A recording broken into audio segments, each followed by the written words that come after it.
Taja Jean is so wonderful.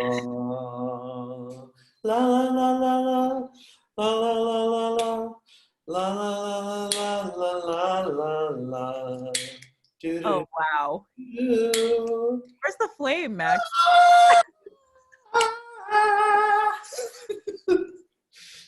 Hi, Max. Hello, Taja. Hello, Taja. Welcome to the Lamine Young Patreon.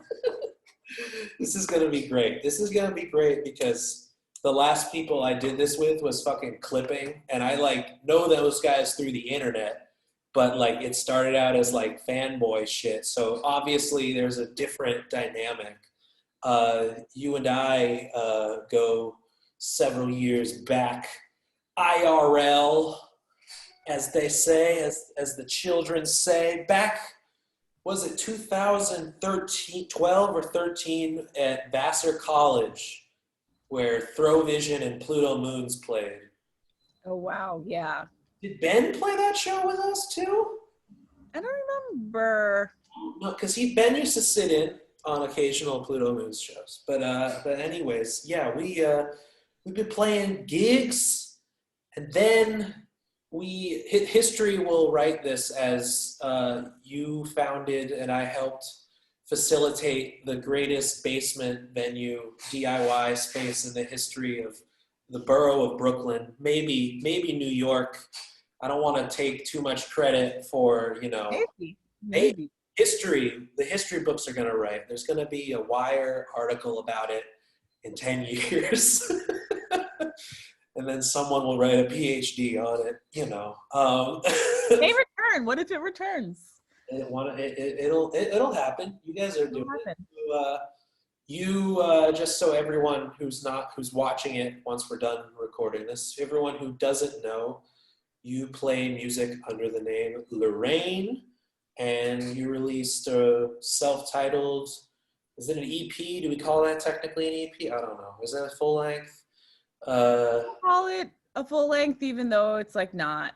Yeah, it's like a full length, and it feels like a full length. They take us on a real journey, a self-titled journey on Astronautico, right? Yeah. Which I did a remix for.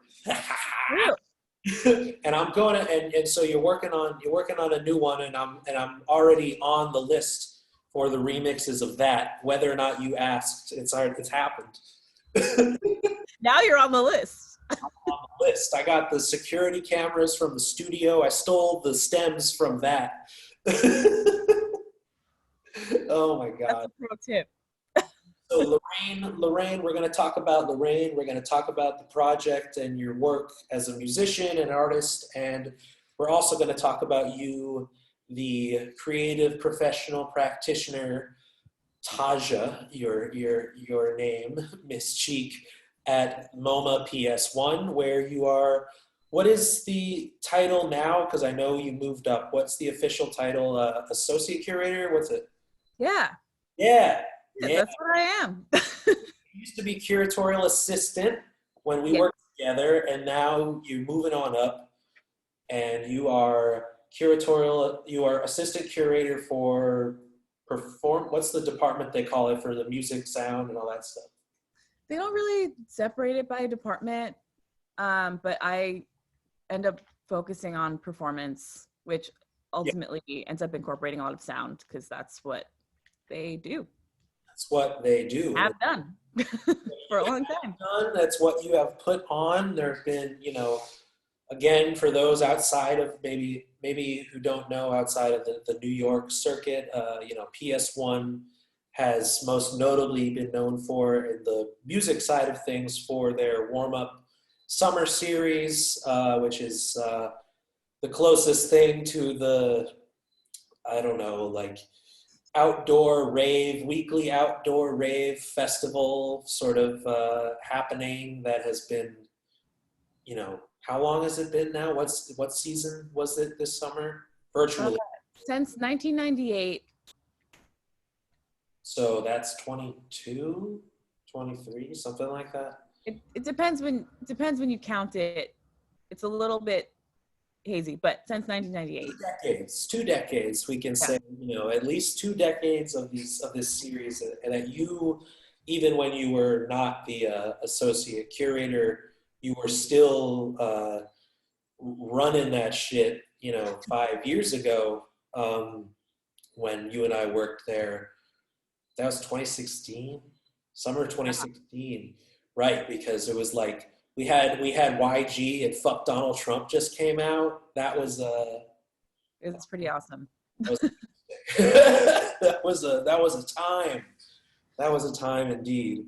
So yeah, I don't know. I feel like because this sort of channel that we've been doing these interviews kind of fall between the like cultural studies and conversations as well as the sort of technical and geeky musical conversations. You're someone that is whose brain is worth picking when it comes to New York, but also just the idea of like cultural spaces and the importance of them, and the idea of making them more accessible to the non what you would consider like high art sort of crowds. Because let's start with MoMA, because I mean like that's a or PS1. Well, we have to make a distinction because it's the same. It's all the same management, but the PS1 has its own history, of course, and it's always had this history of avant-garde, experimental stuff. So, how did you feel when you first, how did you get into the first position at PS1, being that you're both, an experienced artist as well as curator and cultural worker? That's a good question. I mean, I graduated from college and I knew that I wanted to work in some kind of public institution. And I basically begged to get into classes to learn more and to try to sit in on graduate classes and talk to professors, and no one wanted to talk to me. It was pretty discouraging, honestly. And I wrote to a lot of alums and asked them for advice, and they're like, yeah, being a curator is too hard. You don't get paid any real salary, and you have to be prepared to live wherever the jobs are. And so I kind of like gave up on it for all of those reasons, and ended up kind of having every job. I feel like I had a lot of internships. I interned at the kitchen, and that was amazing. I had a fellowship at Creative Time. I ran like my own space in Chelsea, where I co-ran a space in Chelsea for a while. Right. Worked in an art consulting firm for a while that specialized in privately owned public spaces. I worked at foundations. I had like all these different experiences, and ended up landing a not part-time, well, I guess it was kind of part-time, full-time maybe, but temporary, a position at the High Line as a curatorial assistant there. And that was also really amazing. Right. But it was difficult because my supervisor ended up breaking her foot or her leg, or she wasn't able to leave her apartment. And so it was just me, and I was fairly new to this kind of work. I'd been doing it for a while, kind of in the intersection of contemporary art and music for a while. Yeah. But this was kind of like the first curatorial job in like title. Right. So I learned a lot there, and there was an opening on NYFA, New York Foundation for the Arts, and they have a really great classified section. I think every job I've ever had, I have found there. That's amazing that every job you got has been on there, because the stereotype is that you'll never get a response. It's really funny. Maybe not every job, maybe I'm exaggerating, but that one I definitely found there. Yeah. It was supposed to be a temporary position just while the chief curator was on maternity leave, and they weren't able to hire me. And so, yeah, I just applied, and it felt like it was the right mix of stuff that I was interested in and had experience in. Right. And this was directly as a curatorial assistant? Mm-hmm. Awesome. Exactly. But those roles are like, titles are everything in terms of like moving up and advancing, but they're also nothing, right? Like you could Yeah, be curatorial assistant and do nothing. You could be a curatorial assistant and curate a show. do everything. And it really varies depending on where you're working. Exactly. Right. Yeah. I mean, unfortunately, I mean, it's like kind of traditional art institution hierarchies, just like any other sort of like, bureaucratic or like business management hierarchies where like the higher up, the cooler the title, the better the pay, but not necessarily like more responsibilities. It's more delegating to your assistants, and it's definitely one of those things that I personally saw how much you were doing, not even in the position you have now, in when we were working in 2016 at Warm Up, just like it was your show.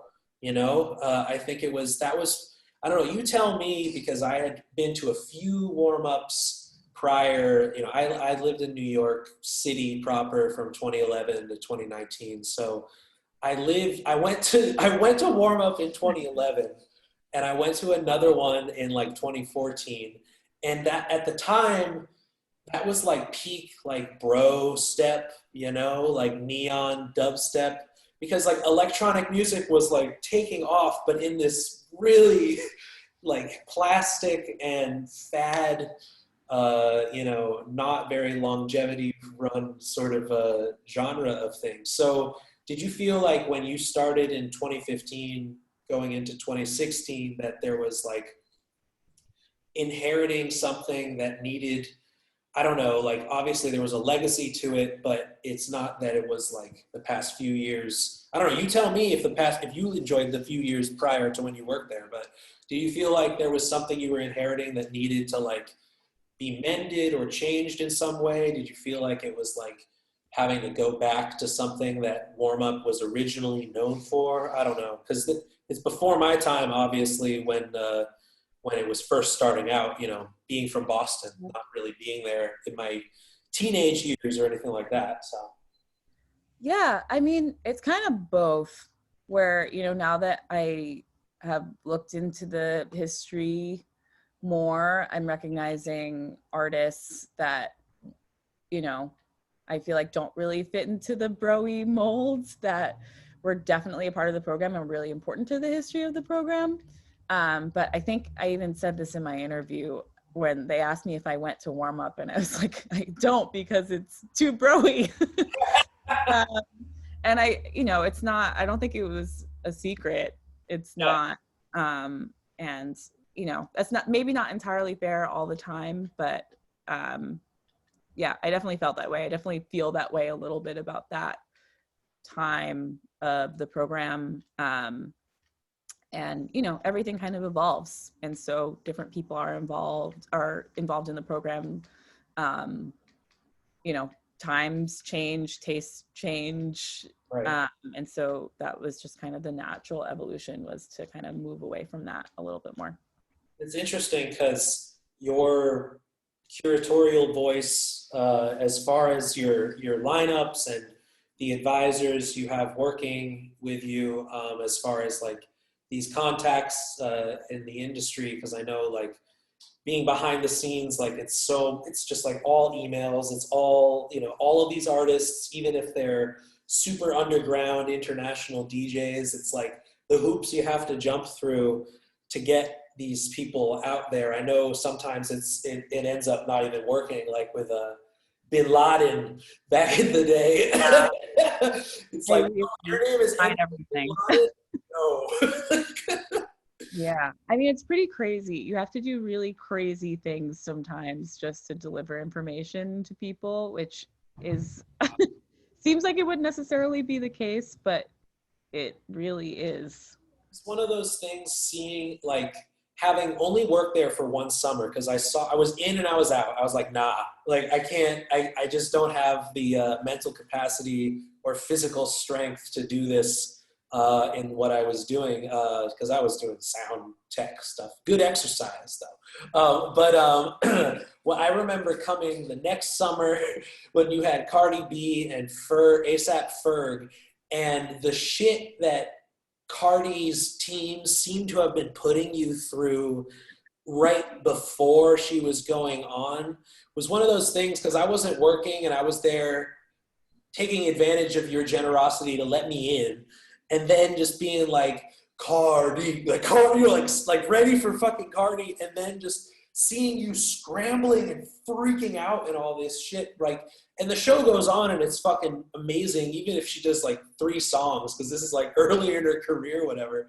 But you know, it's one of those things that like you now have this serious experience and knowledge of just how logistically chaotic the world that, you know, we enjoy performing arts actually is at all levels, not just at the Cardi B level, but at the most experimental, no name, no one's gonna show up type shit. You know, it's all it's difficult as fuck. It's a business. I can't handle Yeah, it.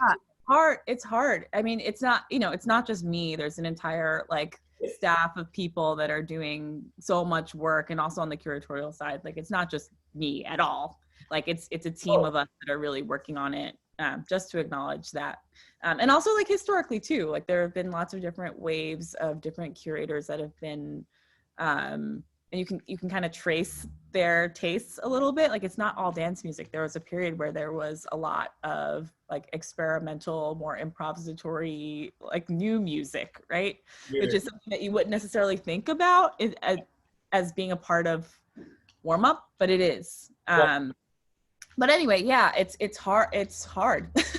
I remember one year we were trying to include this go-go band, and the manager of the go-go band was this older woman who didn't know how to like email very well, so we'd have to like try to fax things and like take pictures and send it to like a friend, and it took weeks to get paperwork to her and things like that you wouldn't even really think about, where there's just so many different complications.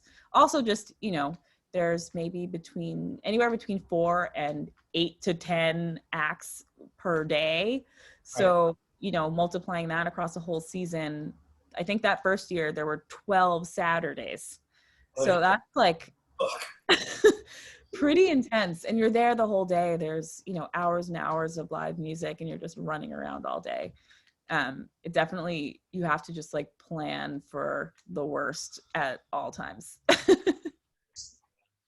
I guess veering away from the chaos and more on the like the importance of it and like why you do it as you know, a person in New York, as a Black woman in an institution such as the Museum of Modern Art, you know, historic New York, and historic, you know what that means in New York and in America in general when it comes to Black people.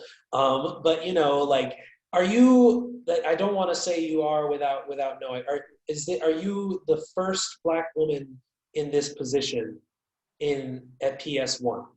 I'm pretty sure I am. That's funny that you say that, because I've wanted to more fully research that to be completely sure. Right. There have definitely been Black women artists that have curated shows at the museum. Right. Thinking about like Faith Ringgold, but in terms of like an actual staff position, I'm fairly certain that I'm the first, which I don't really like to like highlight in any way. Like I feel like a lot of people in the art world, not to throw shade at anyone, but I feel like a lot of times it's really like lauded as this amazing thing, like the first Black curator to do this and the first Black curator to do that. I'm like, that's actually embarrassing. Like, I don't feel good about the fact that I'm the first and the only. Like, that's not the point. Now your name is associated with this place that's just like outing itself and embarrassing itself, you know, like it's, yeah, totally. Like, it's not something to celebrate, actually, like, at all.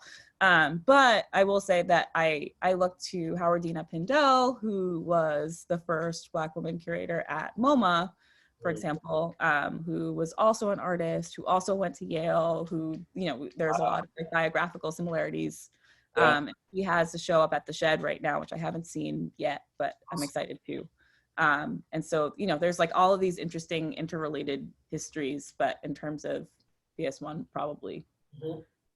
Yeah, I was just curious. I mean, like, obviously, you know, there's the whole conversation of like putting like, you know, black woman blank in front of the blank, and like, whether you want that, like, that is something to like really be celebrating, especially on the institution's end, like, like, look what we've done, like, and that can obviously feel, I'm sure, feel like tokenizing to some extent. So I understand like not flexing it, but also like you want to know the history, because it is like history. It is, we're talking like, over a century of it as an institution in New York that's just like, historically been the place, so Yeah.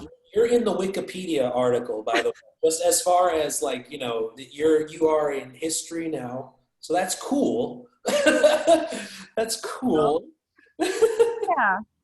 I Yeah. mean, I mean, it's funny because I think about like, identity politics is such a weird thing because if, people that have a more nuanced approach to it or don't like to just like, I don't know, talk about their blackness in a certain way, I wonder how they will be historicized, just because this moment is about like being loud in a certain kind of way, or at least that's the ways that people have found ways to really exploit that and monetize it in uncomfortable ways, like the meet the black da da da that is da da da, on BuzzFeed, and I'm like, this is trash.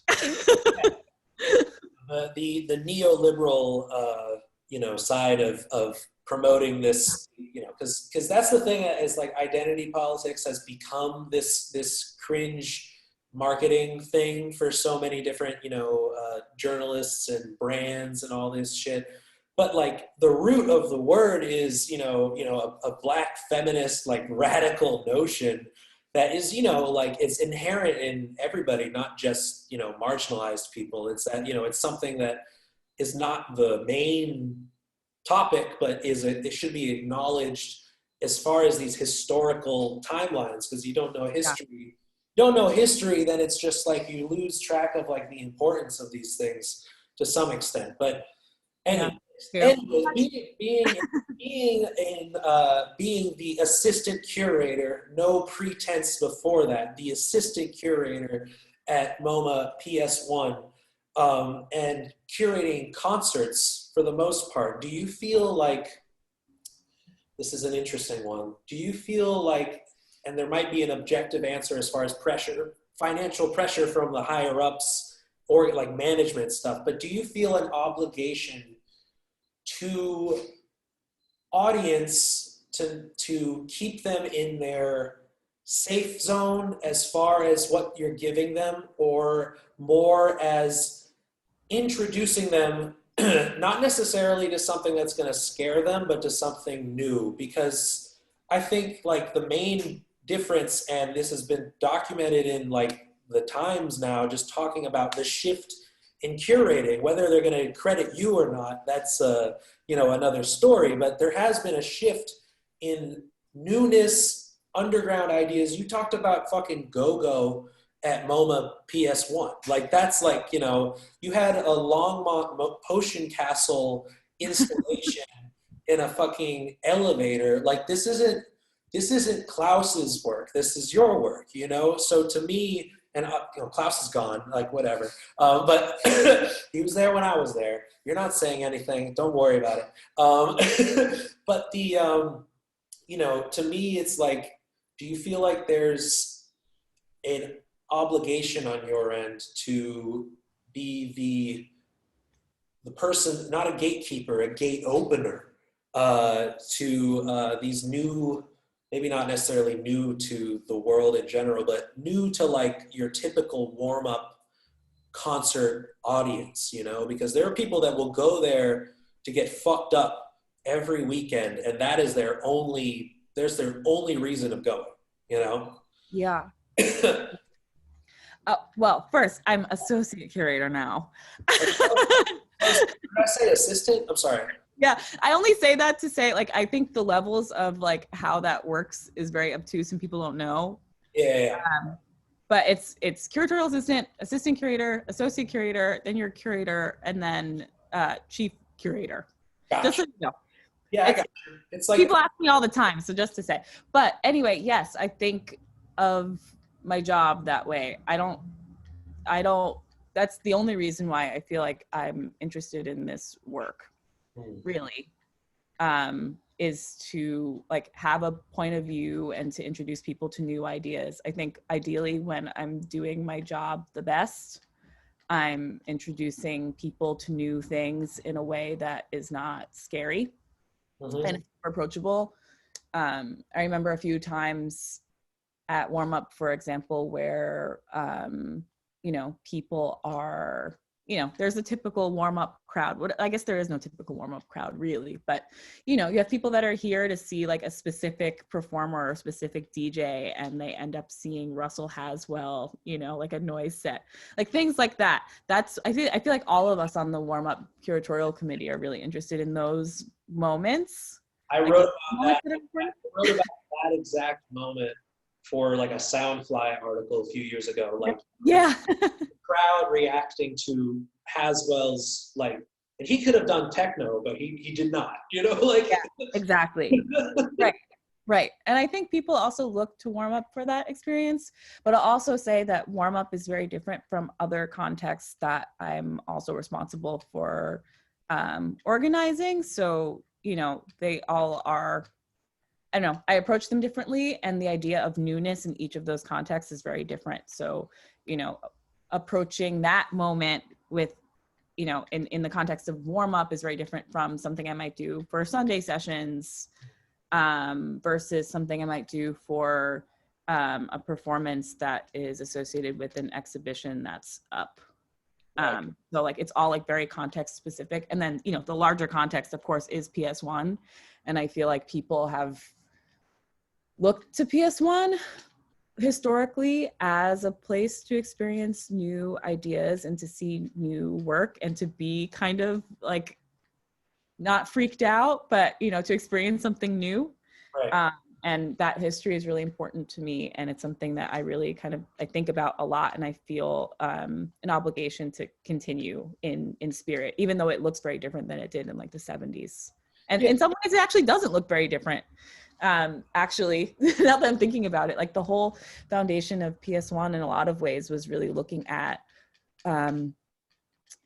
Alana was going to clubs and was very familiar with the club scene in New York and was meeting artists at clubs and talking to artists in clubs. And that's really what Warm Up came out of, but it's also the basis of PS1 in general too. And that spirit is still there, I think. Right. I like. Inherently underground in its curatorial core, Yeah. It's like, because it's the Museum of Modern Art. When it's 100 years old, it's not modern anymore. So like PS1 is actually considered the place that like we're gonna like keep it up and contemporary, like like that is the importance of it, and that's what it's become known for. Is like, yeah, like you go there for this newness that you're talking about, like newness for you, the not the insider, obviously, like you as a curator and artist, like I know you listen to probably too much, have been exposed to most styles of music, and it's kind of one of those things that, like, I don't know, you tell me, between like the difference between like a curator and a booker.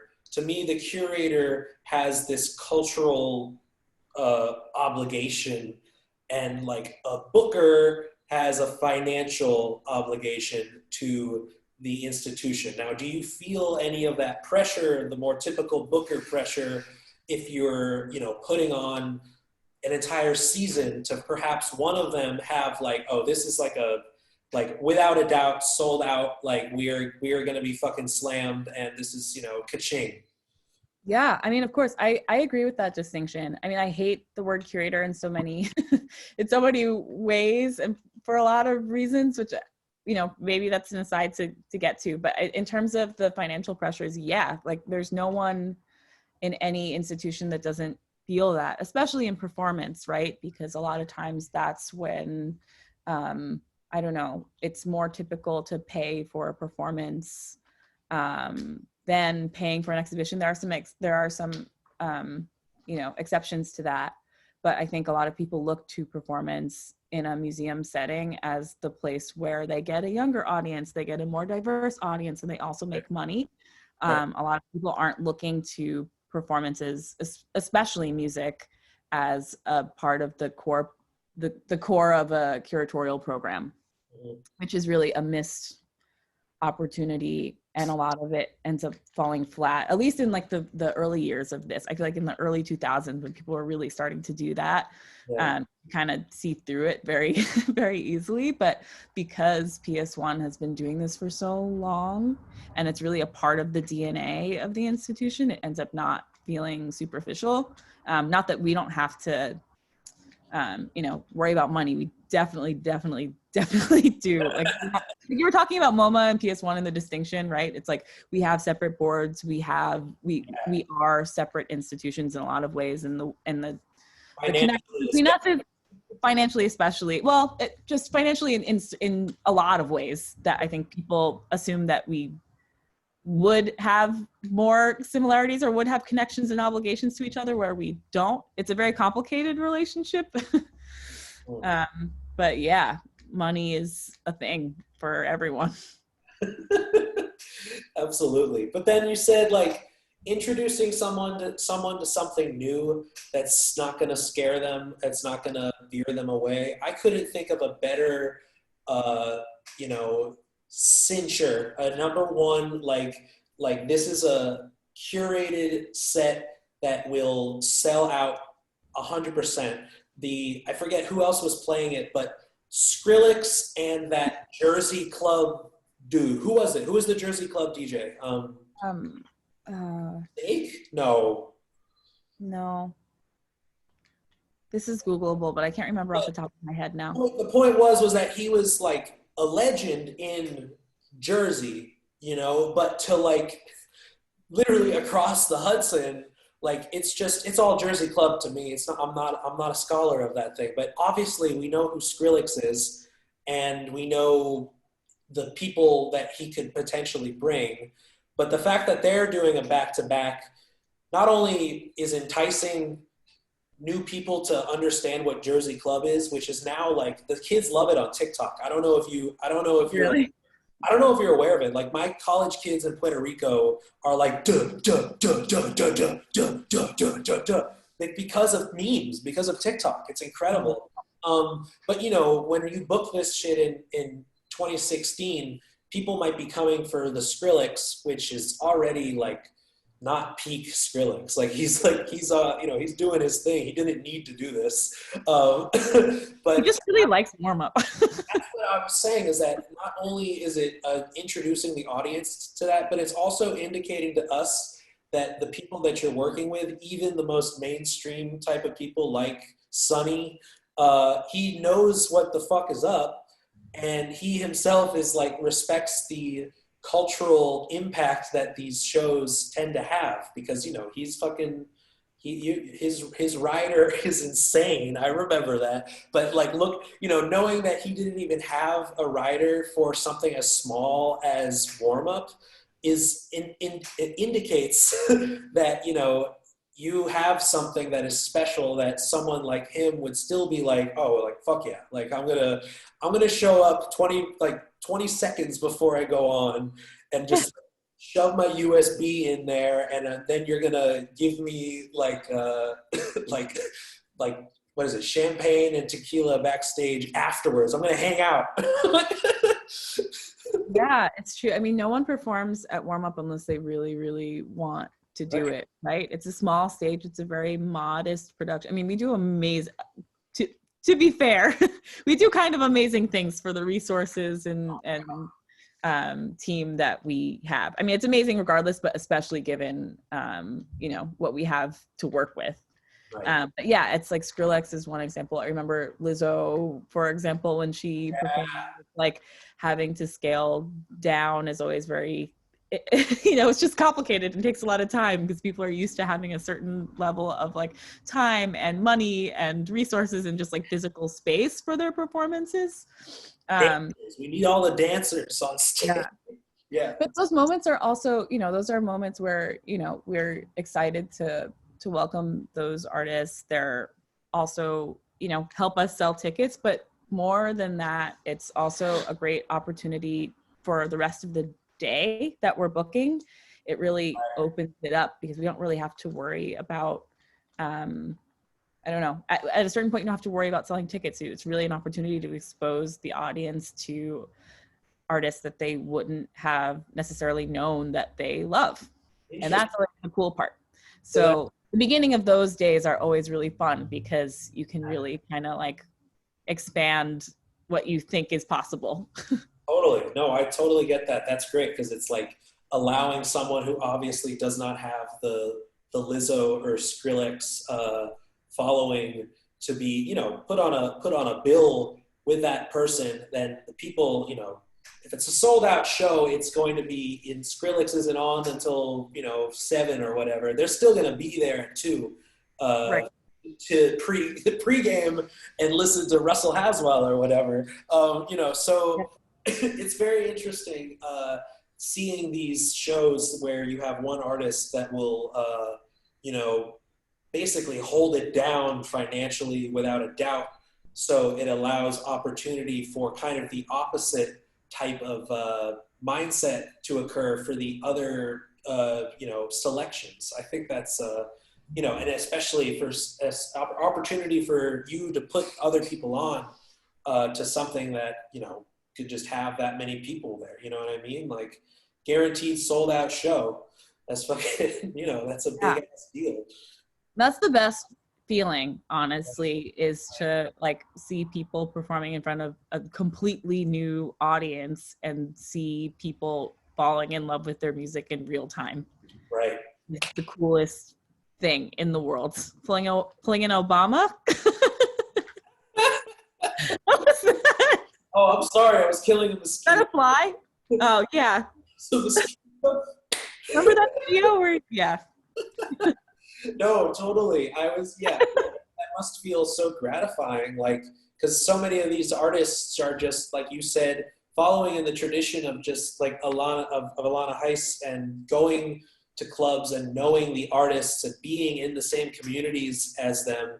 You are able to put people that you know on these sort of, you know, into these crowd situations where your audience will just instantly expand by being there. You know, it's a built-in crowd, especially those fucking major artist, you know, headliners. I was gonna ask, just speaking of MoMA in general, maybe it's not worth talking about because it's still under wraps or whatever. But you were talking about recordings at MoMA PS1, an imprint of sorts. Is that a thing? Yeah.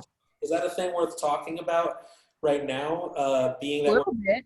we're in like COVID times and shows aren't a thing, you know, like we need other outlets for our skills, including curators. So what's been going on? Yeah. I mean, well, I guess I'll start by saying I didn't invent the record label. So Yeah, I didn't mean yeah. It already existed. resurgence, right? Yeah. And the curators that started it, Jenny Schlenska, my old boss, who really has been so supportive of me, and I really learn a lot from her. So shout out to Jenny, who's now at Performance Space New York. Oh, cool. As director there.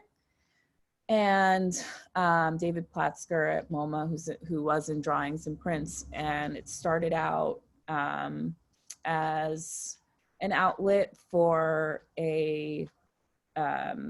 essentially a record that was accompanying a cage exhibition at MoMA. And they recorded a number of new audio works. And then there was a Gilbert and George record, and then I made a record for the first Come Together record fair, which was a way of like continuing the legacy of other music. The record store in New York in the Village. Rest in peace. In the East Village, yeah, rest in peace. And yeah, I just think it's really interesting to I don't know, it's just an interesting provocation. Like, what does it mean to have a record label that's associated with a museum? And what does that mean for like the idea of an edition or a collection or an archive? And especially now thinking about this COVID moment, how this is actually a very COVID friendly way of engaging with a recording, and thinking through I don't know, the ritual of recording, or the ways that it can like resemble performance or borrow from performance methodologies, or it captures a performance. It's a distortion of a performance, but like performance is in there somewhere. But yeah, I don't know. It might or might not happen, but it's something I've been thinking about for a long time, and I hope it does happen. I'm working with a colleague at MoMA who is also a musician and is interested in sound in general, but is a performance curator, but has a particular interest in sound. And we both were kind of talking about the ways that sound is often really cheesy in museums. It's like, here is the sound exhibition. Like no other exhibition of work is treated that way, even if it includes work that's rooted in sound. And why does that have to be the case? So, you know, what would it mean to have a record label that also included poets or artists that always work in sound alongside artists that are just thinking about sound for the first time and want an excuse to really like delve into that? Or could it be recordings of performances? Could it, you know, just really expanding that? Definitions, yeah. Because I feel like, and it's actually not what I feel. It's a fact that we're in a generational devaluation of recorded music, right? You know, but in contrast, fine arts is record high valuation. It is a market alongside gold, which is why, you know, it's a collectors and billionaires use it for investments and embezzlements and shit like that. So when you are a record label, which is historically and currently a failing industry, or, you know, a sinking ship just by default, right? From the financial perspective. When you are a record label in a conservative, traditional sense, associated with a place that does, to the extent the fine arts world does value sound and performance, maybe in a bit more of a corny way, like you were just describing, like, ooh, the sound, the VR, the sounds, you know, the 8 speakers, oh my God, you know, like installations that are, you know, spectacle, because you got to be like, sound, sound thing, you know, it's like painting, photo, sound. So, you know, in that case, there is a value there, though. There is, like, you know, like John Cage gets, you know, a posthumous exhibition, then he's a composer in a museum. You know, there's obviously, you know, like Vito Acconci, different artists that have come in that have these sound installations or exhibitions as part of multimedia exhibitions, but that's not the recorded fixed media audio, right? In the fixed media audio, the recorded audio is mostly, I mean, it's not worthless to investors of streaming services, but it's not a tree that's worth barking up as far as like guaranteed money, or, you know, anything that is anything necessarily new that you're doing, you know, because it's just so much has been, every idea of a record label has existed, right? You know, in like different forms, digital, physical, what have you, ethereal, I don't know, ethereal record label. That'll be cool. So like, yeah, like you're talking about what does the implication of a museum record label mean as far as what the final product that you're publishing is going to be? Not only like, is it who's making it, and like what's the context? Is it studio? Is it a document of a concert at the museum? Is it, you know, blah blah blah. But or is it a conceptual work in and of itself that is a fixed media, object that is mass produced? I don't know, because at the same time you could just record it and put it up on a wall with two speakers, and now it's an installation. How do we distinguish what is worth putting on wax versus what is putting on a wall? Maybe there isn't an answer. I don't know. I'm just pontificating to you because this is a person I like to talk to about this shit. These are all the things we're thinking about. We don't know. We're hoping we can blur some boundaries and figure some stuff out just by doing it. Word. Let's release this interview. Let's put this interview on vinyl. Fuck it. Laserdisc. Let's do PS1 laser. Oh my God. That would be sick. That would be super niche. Anyways, let's veer away from MoMA. Obviously, for those living in New York, whenever we are in post-COVID times, please go to any of the future in-person or future virtual programs that you're putting on, because I know you're not just sitting there waiting for a vaccine. I'm not, though. If I were, I might not be waiting that much longer. That depends. That depends on if everyone around you is going to take one too or not. Anyways, let's talk about Lorraine. Let's talk about your music. What's our time right now? I can't tell. It's 6:20. 6:20, which means we started more like 5:30. So I don't know. I'll just split it in two if I have to. Whatever. I mean, this is the second half now. Ching right here. Cut. So Lorraine obviously is not a solo project, but you are the lead composer, vocalist. Now that we wouldn't say as a lead vocals in the traditional sense. We'll talk about why the recordings sound the way they do in a second. But for those that don't know, if we can talk just about the first record and the thematics about it and the project itself. It's named after your late mother, and the first project is a documentation of the grief process to some extent. You've spoken about this a lot in other interviews, so I feel like we don't have to just dwell on grief in relation to art, because you've exhausted the topic, I'm sure, in your brain. But it's because it's a fantastic. There's always more. So it never stops. Of course, it never stops. I was just talking about this, and Ben could tell you too. I was just posting about my friend Dave that passed away, and it's like the grief influences art directly in so many ways, and sometimes in a productive way, and sometimes in I'm going to stop doing this because it reminds me, blah, whatever sort of way. But it doesn't fucking stop. It just kind of evolves with you as a person. And so I'm sure it's being reflected in your second record now, the evolution of the project, but maybe the evolution of this theme. I don't know if you want to talk about, is there a thematic component to this new LP?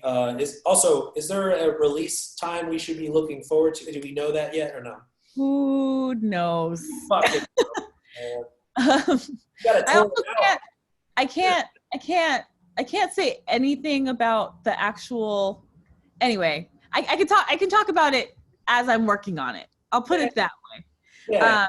But yeah, I mean, the project is. I think of the project as a solo project, and also the name of a band, like Sade, I guess is the technical pronunciation.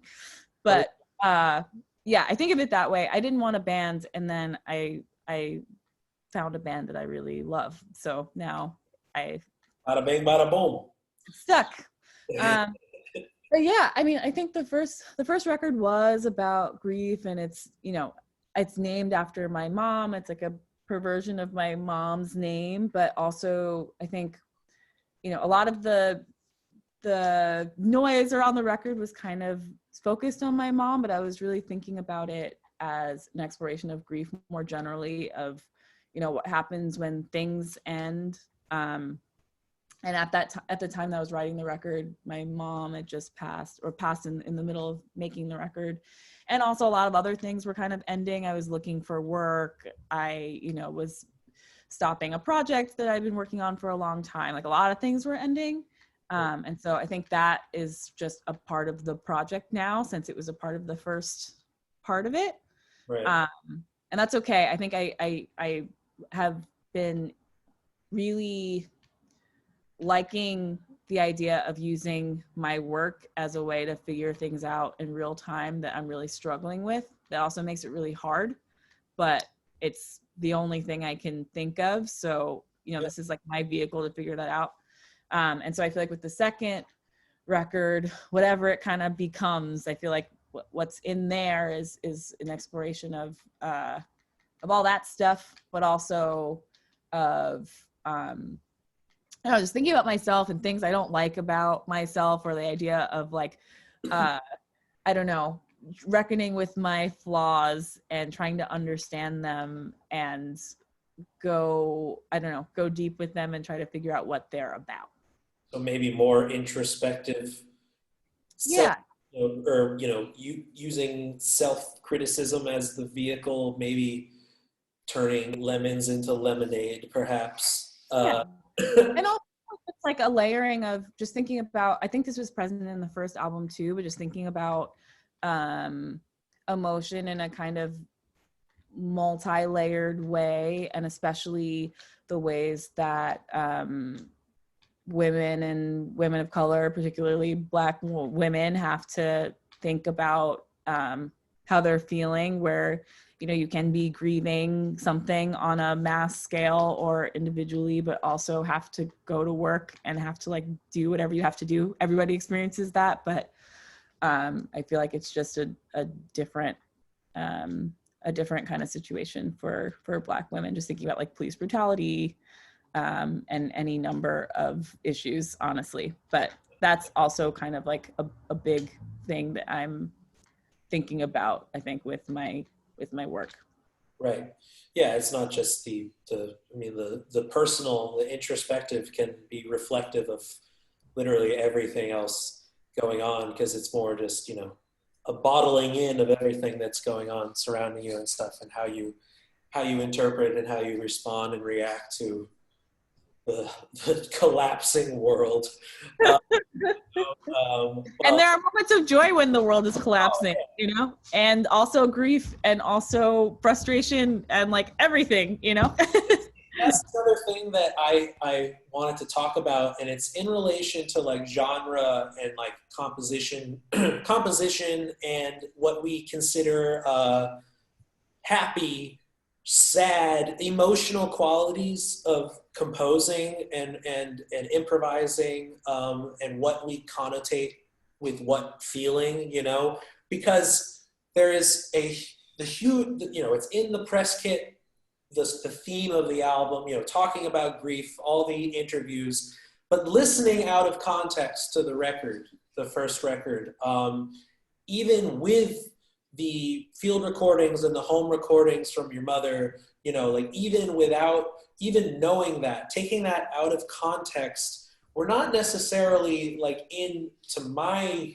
feeling like sad, like absolute sadness that might come with the grief as your first reaction. I mean, there are different stages, but from a musical perspective, there are, there's bangers, there's funk in the record. There is, there's some level of energy that is like overwhelmingly positive, especially, my personal favorite, why I chose to remix it, Which Fork, and it basically just ends at a party. The record ends at a party, you know what I mean? And it's the most like rambunctious and just like upbeat and celebratory sort of sending off, which emotionally leaves you feeling a little more hyped. I don't know, compared to earlier in the record.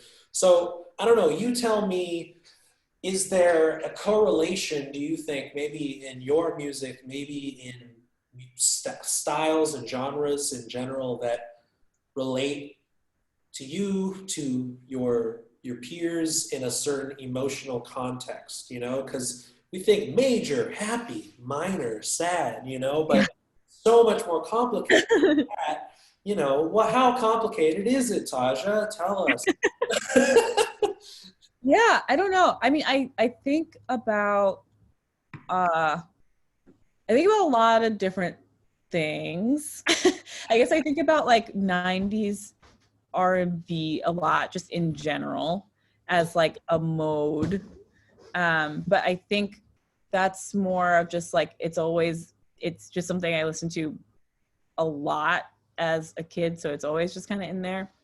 And also just thinking, I guess, on a conceptual level more than experiential level, if that makes sense, about gospel music, I guess, and the sort of like the breadth of emotion that happens in that music. And also I don't know, I'm not a scholar, I don't know, but I think a lot about um women gospel musicians that I know and the ways that they're really able to like lead a service or play the organ and sing. And that doesn't seem, it seems, at least from an outside perspective, like there is more possibility in I don't know, having a woman as an instrumentalist and vocalist and that being seen as normal than there are in other genres. And so that's really interesting to me about gospel music too. And also just Yeah, thinking about how yeah, that ties to like a very New York thing. Just there are so many churches here, a very Black thing. yeah. So there's a lot of like elements of that are really interesting to me. And then I feel like I grew up playing piano, classical piano, and a lot of that is in there, especially like French impressionist stuff, because that's just harmonically what is like exciting to me. And that's like related to R&B to me in a lot of ways. Like I hear a lot of overlap. Debussy's proto jazz. I will die on this hill, you know. I Accidental proto jazz or whatever. You know, Satie is an R&B composer. I don't care. It's interesting though talking about gospel specifically because you know, and there are, and I'm not a scholar specifically on. I've taught blues and stuff as best as I can at the undergraduate level for a little while, but like mostly just quoting the Angela Davis book on blues and feminism, because it's just like everything that you need to know about like the representation of a Black front woman playing an instrument and singing, not just being the singer standing there looking good and sultry necessarily, but like fucking leading the ensemble and being the main event front spectacle, you know, like yeah, in gospel versus blues, you know, there's the difference of godliness versus devil, but you know, the roles are still very similar. It's just, you know, what it represents. So like in gospel, I don't know, when you brought that up and you brought up instrumentalist and vocalist and that kind of role and the importance of it, to me it's like Sister Loretta Tharpe, you know, Rosetta or Loretta? Loretta? Rosetta. Rosetta. Rosetta Tharpe. Yes. Okay. So Sister Rosetta Tharpe, you know, like Queen Shred, but also like leading that classic black and white television video, like a choir of 50 people who are just clapping. They're not even singing, they're just clapping, but she's leading, you know, that represents something, even like you said, on a conceptual level, that now that you mention it, like I'm viewing the Lorraine Project as a conceptual gospel project. I mean, there are moments of that joyous music too that you can feel. That you know, but that's choir, that's harmony, baby. That's all just that's just chops. That's just chops. Um, And not to devalue the voice either. I think that's also like a dangerous thing. I mean, you of all people know that, like that not at all the point. More that it feels like, in terms of the realm of imagination, it is harder for people to imagine women instrumentalists than it is for people to imagine women vocalists. And Yep. that's also a complicated thing in terms, if we're thinking about gender more expansively also, right? Like that Right.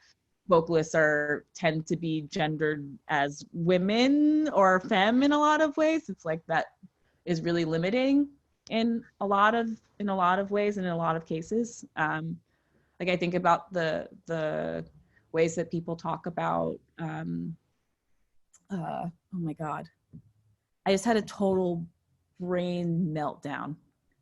Who? Nina Simone, the ways that people talk about Nina Simone's voice, for example, right? And the ways that they characterize her and the way that her voice sounds. But yeah, it's not that. It's more just like no one thinks about women using instruments other than the ones that they have in their body.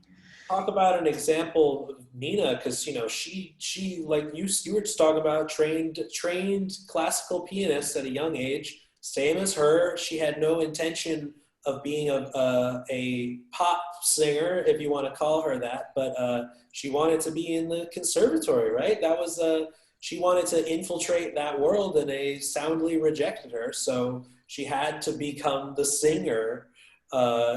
Which we obviously love, but yeah, it's a loaded role, right? And the gender of the role, and how whether it's femme or masculine, sort of representative of the music itself. And so there are these sort of transgressive people in genres like gospel and blues that kind of break down, or historically are way ahead of their time, when at other times in like jazz, big band stuff, if a lady is involved, she's in a dress, smoking a cigarette and singing over the big band, but she is the vocalist. And obviously we love Billy and we love Ella, but that's not, it's a different role.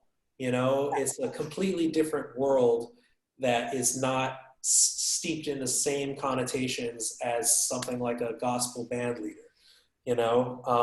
It's just fascinating, because I mean, like, as someone who loves the record, now I'm going to go back and listen again. And obviously you're going to send me those leaks, those stems, whenever they're available, and I will put them on the Pirate Bay. I will torrent them. No, I mean, I just think, I don't know. Speaking, just we'll one last thing we'll talk about, and I mean, it's more musical, technical, less cultural. Well, maybe it's cultural. I don't know, but genre. We're always talking about genre in my little things. I was talking to the guys from Clipping about that, and how important is it to be like, directly, or deliberately sticking to a sound or emulating a sound or being influenced by a sound, so much so that you want your listener to hear that influence, and the categories that come with genre, right? To me, like, it's super loaded, and your record, of all things, for how many tracks was it? 7, 8? I have no idea.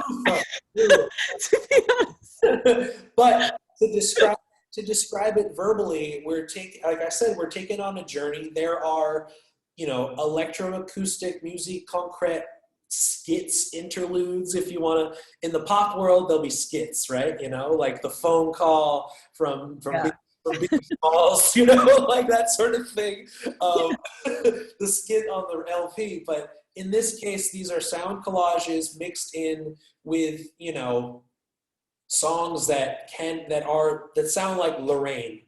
I don't say that because I don't say that lightly. I'm saying it is that it's a sound that is specific to you. I mean, I know like Dylan Carlson, the guy from Earth. He said, like, he's like an amalgamation of all the influences, and you put them together, and you have the Dylan Carlson Earth sound, and it doesn't sound like anything else. But I'm very clearly influenced by drone and India and gospel and country. Like, you can hear that, but I am me. is there something conscious like that happening with you with Lorraine, or is it more improvised, free form? You're just writing what sounds good. There's no shade on either account. It's more just like, what's the process? Is it conscious or not? Tell me. Yeah. I mean, it's a little bit of both. I think I very consciously don't want to sound like any one thing. And for me, that's also like a political decision. Just very conscious of like my hyper visibility as a Black person and as a woman, and not wanting to be pigeonholed in any one way. And so I feel like being hard to figure out is like beneficial for me, or is a way of like resisting I don't know, being tokenized, resisting people using my Blackness against me or trying to monetize it in weird ways that I don't like.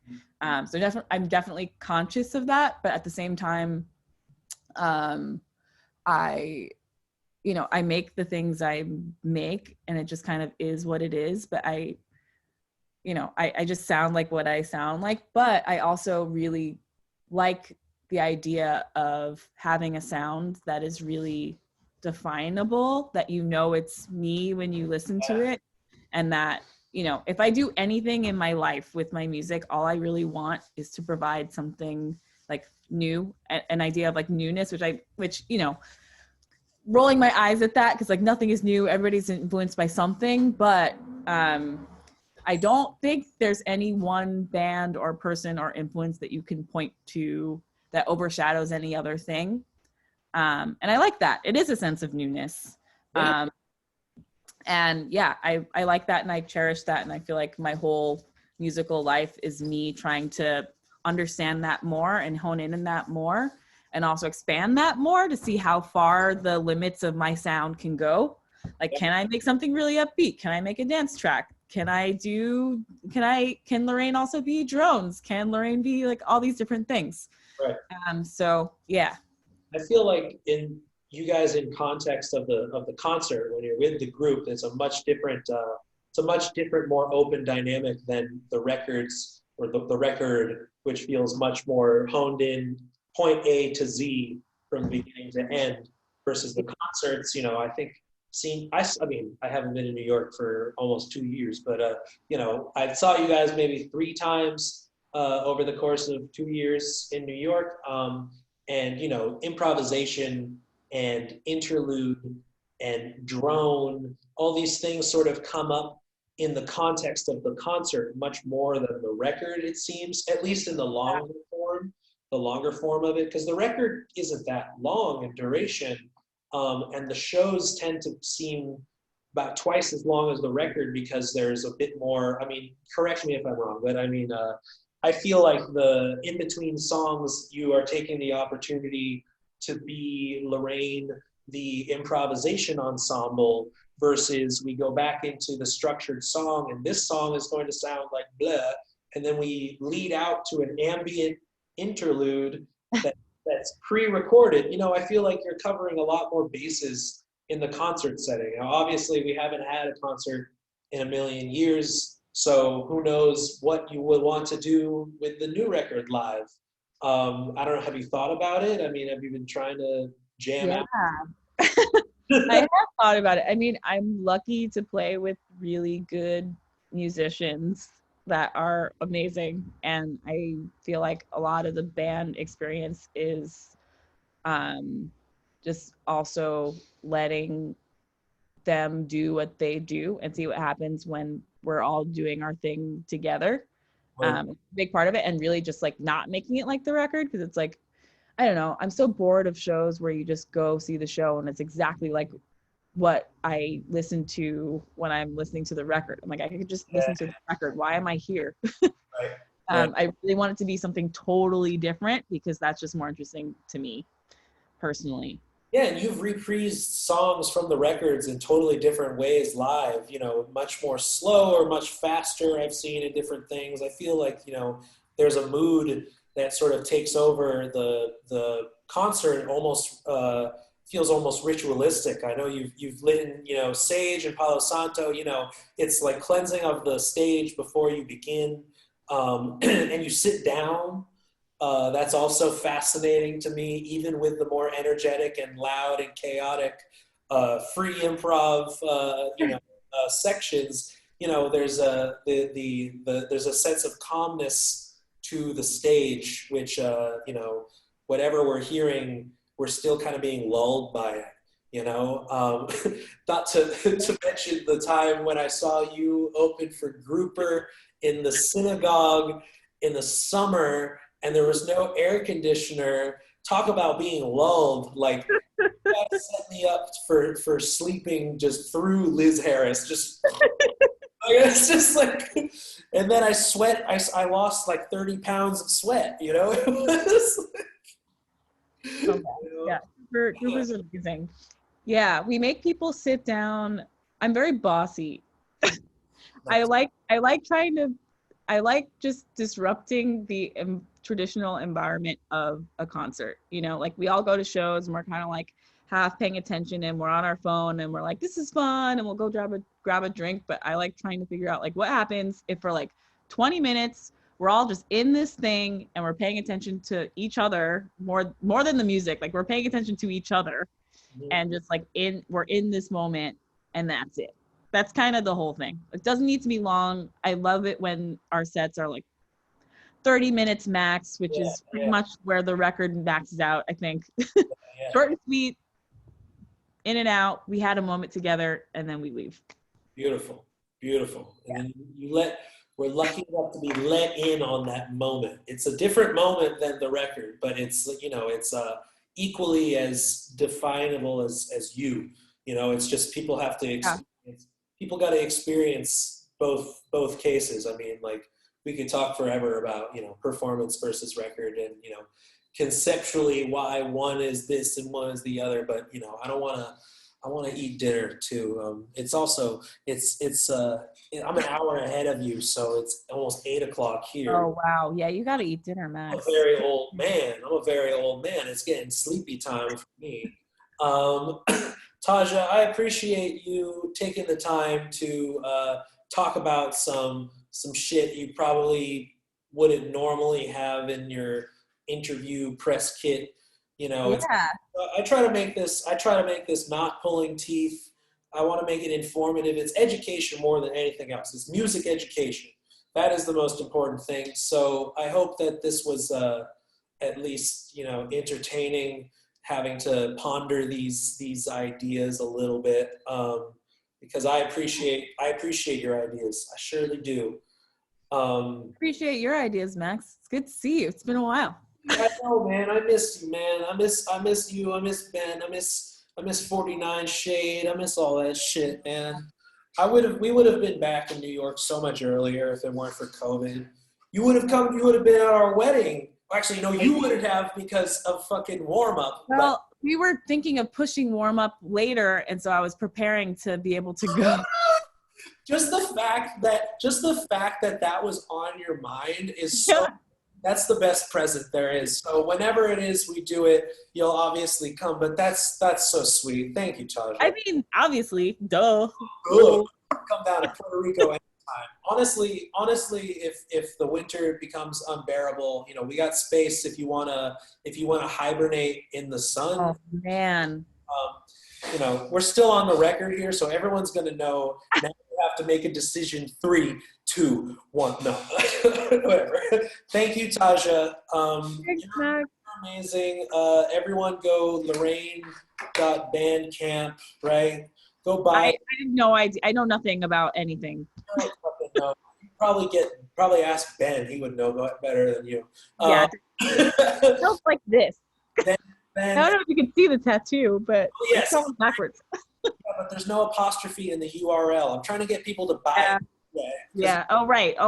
Okay. Buy the EP. It's not a lot. It's great. It'll take you on a journey, and then go follow whatever Taja's doing at MoMA PS1, virtually and in person eventually. Thank you, Taja. Thank you, Max. Talk soon. I will see you soon. Peace. Bye.